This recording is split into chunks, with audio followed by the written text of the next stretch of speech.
We have an energy question today. Sure. Could you tell us about the energy within a hurricane?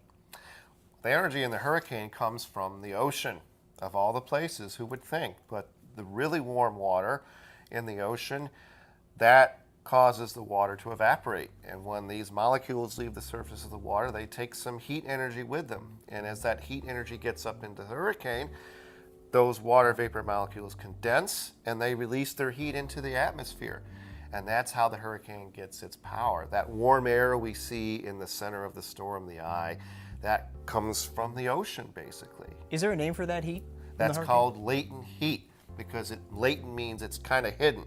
So you can't put a thermometer in and measure it directly, but it's in those molecules. They're like little mobile solar collectors. And what happens to the energy as the hurricane is dissipating? So the top of the hurricane behaves like a giant radiator in an engine. It's warmer than the surroundings because of all that heat, and it just radiates it out to space. Researchers from NASA and the National Oceanic and Atmospheric Administration work from both in the air and on the ground, investigating the energy needed to form hurricanes, as well as the energy hurricanes release. Looking at these factors may help scientists better predict the strength and paths of the storms, ensuring the safety of people everywhere.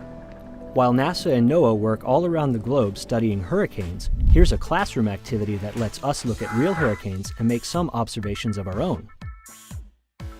This activity from MyNASA data allows students to examine sea surface temperature to explore how hurricanes extract heat energy from the ocean surface.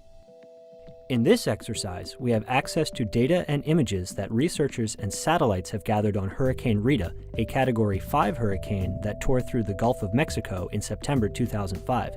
If we want to look at energy on a large scale, this is a good place to start. Here, we're looking at the period during and right after Hurricane Rita using data from the GOES and Aqua satellites, which provide information on clouds and infrared energy from the ocean's surface. We'll be creating a time series of images of the Gulf of Mexico in order to investigate sea surface temperature changes in the wake of a hurricane. Hurricanes cause a large transfer of heat between the ocean surface and the atmosphere. They also cause upwelling, which is ocean circulation that brings cold, deep water to the surface. We see these effects in a dramatic decrease in sea surface temperature, a trend that can last for a week or longer after the storm.